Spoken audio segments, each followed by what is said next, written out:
So hello and welcome. Move this away from my mouth. It's a lovely end of November day in 2023. It's cold. It was 3 degrees, it's 4 at the moment. And I wasn't sure if I'd get back out on the Tiger. I kind of sort of gave it all the love and ACF 50 and felt I'd probably maybe tuck it away for the winter coming. But it's just such a lovely dry day. I just thought, get a wee hurl on it.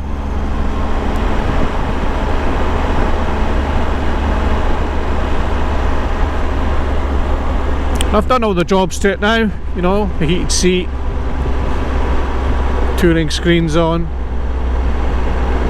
top box, and the pads are on it, and all the protection I put on it, that's all there. Put these givey strips on that just helps to protect the luggage from scuffing it with your feet and so forth. And I've got my phone mounted, my sat nav. Yep, it's all good.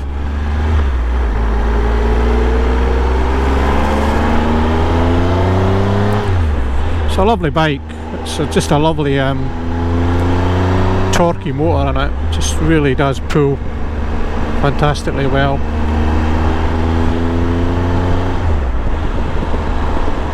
But I will say that I've got the low model and I'm 6 foot and I've got all the luggage on it today for the first time. I've not had it with the top box on. When I went up to Kenmore I just had the side cases, so I've got the luggage on it for the first time today, all the luggage. I just feel that it's just the right height. I know that when I put the heated seat on it, that raised it back up 20mm from what the standard low seat on it had with the low frame model, so that's probably balanced it out a bit for me. But even at that, bringing it down my driveway with the luggage on it, because I'm on a bit of a hill on my driveway,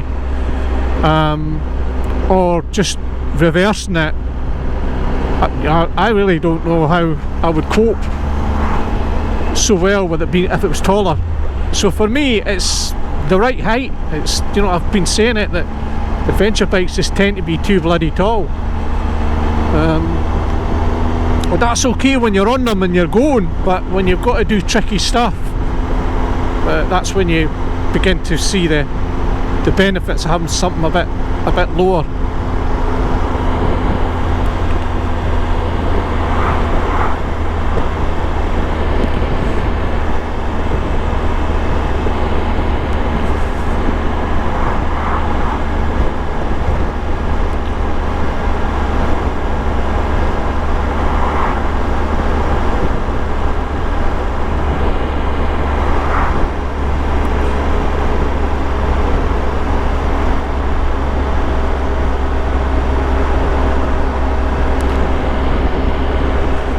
Still not.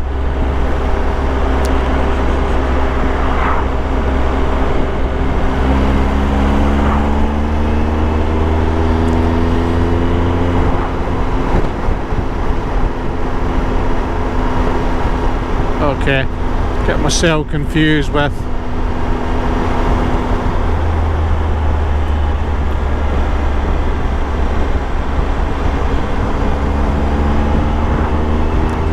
still get myself used to the menu system on it.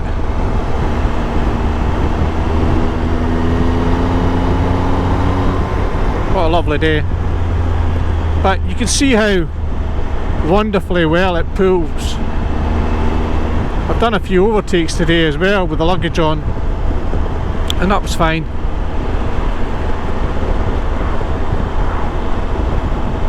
I've had a couple of little loops now. I've done a couple of 150-mile days out on it. That was great. The video of Kenmore Moors, which looked a wee bit daunting when I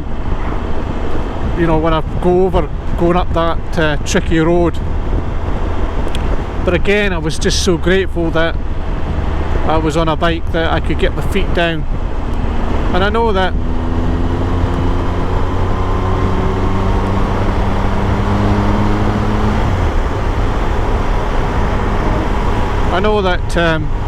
some of it, a better rider would have done a better job of it, but that was a tricky day. The state of the roads, and those really tight switchbacks, but the bike coped really well, you know. It wasn't a problem, and the problem was me. But in fairness, I was still getting used to it. Takes a wee while to adjust to a new bike, but so far I've been really pleased with it, and I think the future's looking good, you know.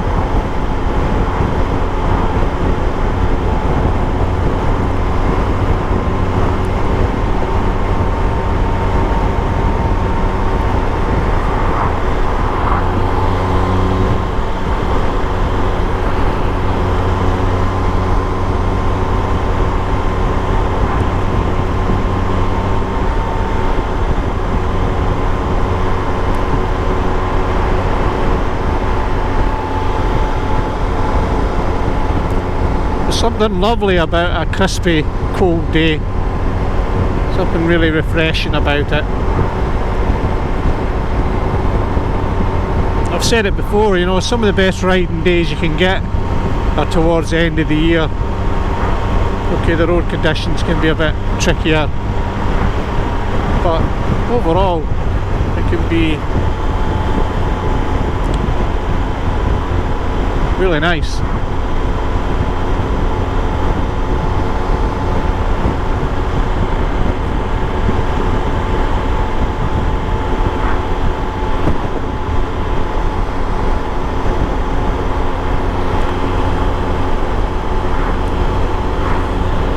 Screen down a bit, and then that way the camera's no.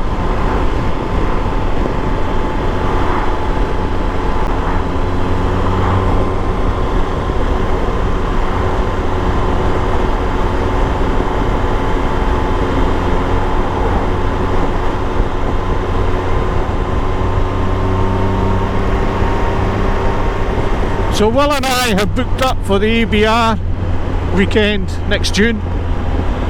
Something that Will's wanted to do for a few years now. He's talked about it. It's really his thing, but it'll be nice to go along. We've done camping together before, obviously. We've done the NC 500 a couple of times, and we've got the added bonus that Darryl, chap who I knew from my Harley ownership, did the NC 500 with us the second time. He does the adventure weekend, the ABR weekend every year, and he's gonna go with us as well. We're gonna go with him. I think the plan is we're going to stay over in a hotel on the Thursday night and then head into the venue on the Friday, I think, and camp there until the Sunday and then come home. So a wee bit of a stretch mileage wise, but a good test, good enjoyment.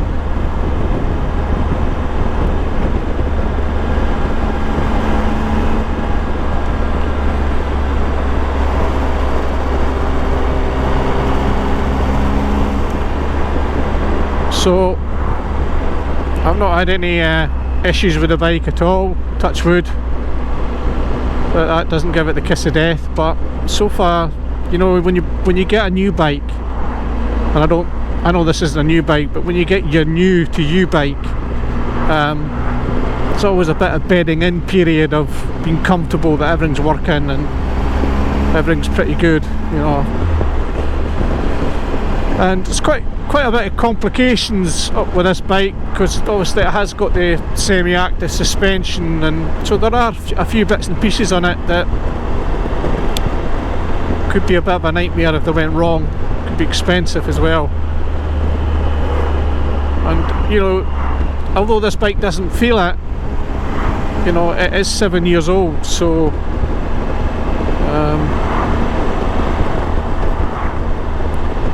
when you've got a new bike, obviously you've got the luxury of the warranty, and you might have 2 or 3 years where you don't have to worry about things going wrong. But to be honest, you've got to be quite unlucky nowadays, I think, in those 2-3 years. Things do go wrong, but you know, your warranty puts it right. But I think once bikes get past a certain stage, they kind of they've passed that reliability sort of period, and you're going to probably find that you get good service out of them for many years. But like anything, you know, you've got to look after it. You know, if you maintain it, keep on top of the maintenance, then you tend to find that you have less things to worry about.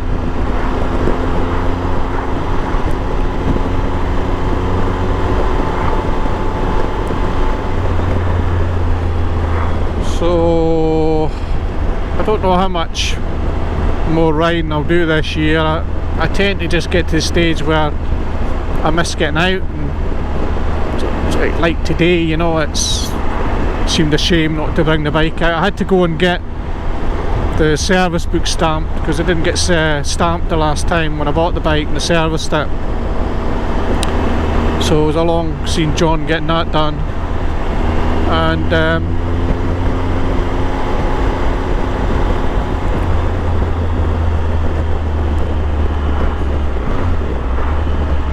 got that out of the way now. I don't know what I'm going to do about servicing it. Obviously I've got the workshop, and the idea behind the workshop is to do my own servicing,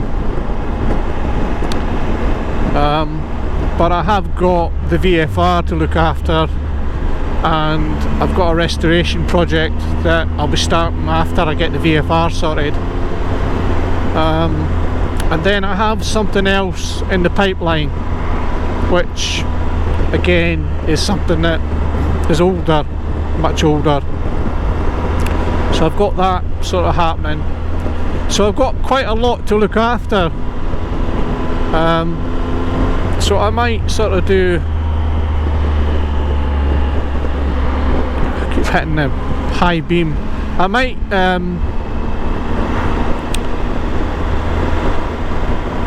I might service this to myself at least up to the 20,000 mile mark. Then I'll decide how familiar I am with it, and whether I, you know, do the 20,000 mile service myself. But there is a bit of me as well thinks that if I keep it, it's got a good set of service stamps in it for Triumph. So there is a bit of me that thinks, look, for once a year, I know that you could do a better job yourself, and I know that you could probably save yourself a few pounds, but for the one bike that I'm relying on to do big distances, hopefully this bike will take me to Europe, I'm kind of half tempted to just keep it with the dealer. I have a dealer that I could use, that I do know that I've been, you know, part of for a long time. I could get them to do the service, and if it's only once a year, get it serviced, MOT'd, and not have that problem myself to look after. What if I can afford that? Whilst I've got the money to do that. Obviously, if money was a problem, then I would service it myself 100%. But I might just keep the workshop for the other 3 bikes that I've got. I think I'll be busy enough with them. So just for a year or two, maybe get the 20,000 mile service behind it, and then we'll see, you know. But I don't know, I'm still debating whether I do it myself or for this bike keep it dealer serviced. We'll see.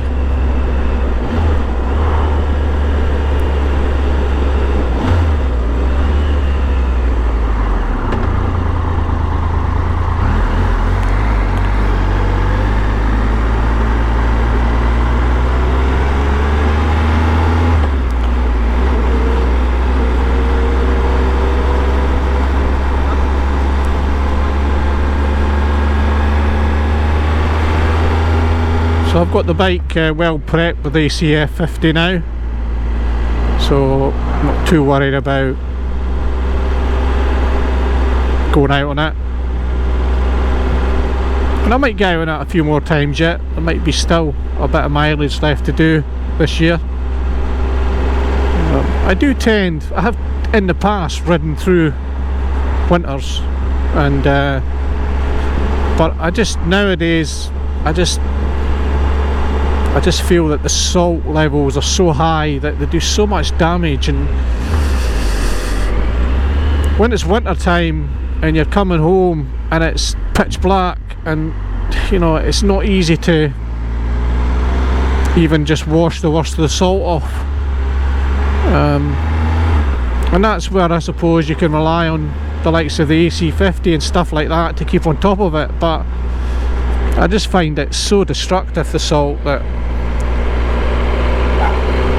I'm at that stage in my life now where I think if I don't have to do it, I'm not too bothered. If I've got another option, then you know, I won't take the bike unless I really have to. But that's probably me just getting older and a bit lazier now.